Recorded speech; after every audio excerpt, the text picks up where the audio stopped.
Next steps. What can you do now? So the window closes tomorrow.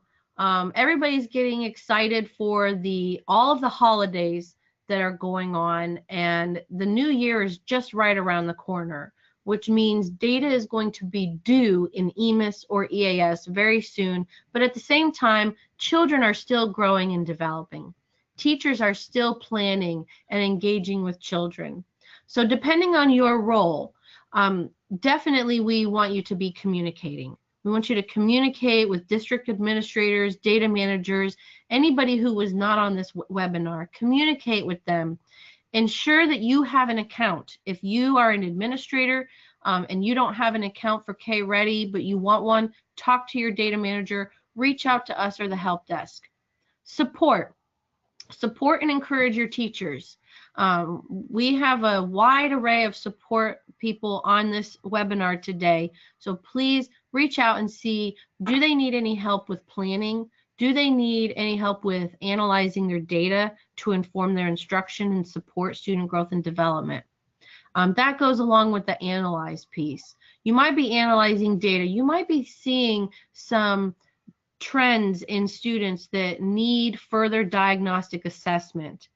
You might see some needs for differentiated instruction or bringing in some new materials to support inquiry in a certain area.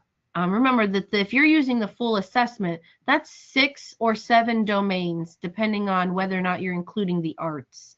And then use this data to give you some information on guiding professional development.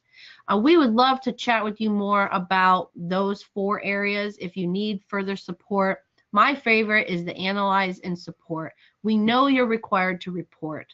Communication is always an ongoing goal for every program, but how are you using the data to analyze and then support your teachers and support children?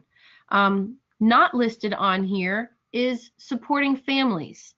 So how can you use this data to talk to families about how their children are growing and developing, successes, opportunities for further growth, etc.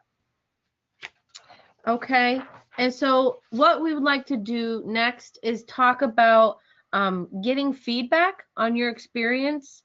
We want to know that, or we want to let you know that after this webinar, there will be an opportunity for you to provide your feedback with a follow-up survey that will be sent to your email address. I know that there have been a lot of questions coming in, and I just want to make sure that I thank everybody who's been on this webinar, who's been responding to those. I haven't looked at them, but I will look at them with my team after today's session. I hope that you're kind of getting the support that you need. Communication is always top on our list. So we just sent out a communication today with some of these reminders in a brief format, but we always want to strive to do better. So what kind of communication do you need from us? How are we doing in that area? Training. We have Christina Tomazinas on here. She's our professional development coordinator. She's always interested in how she can improve the training. And we also have our state support team and resource and referral agents. They are the trainers for the early learning assessment.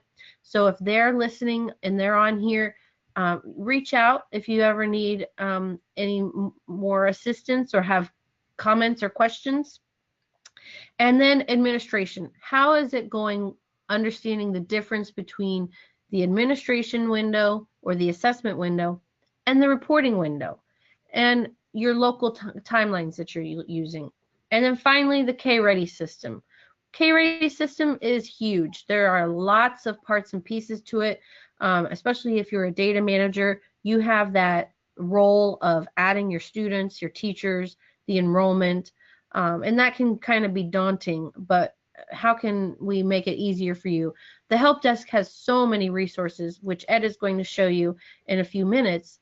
But then also on the teacher side of things, teachers, we don't want them to just be sitting at a computer. We know that. We want them to be hands-on with those children, and we want them to be able to capture their experiences with children in that data entry system easily. so that they can look back and generate reports and recollect what they did and what they saw from children. So we know teachers are still using their local methods. We love to see teachers using portfolios, taking pictures and videos, using Post-it notes, whatever works for the teacher. But then that K-Ready system is a data repository system where they can enter everything in and have it readily accessible for data analysis, for informing instruction, and so many other things.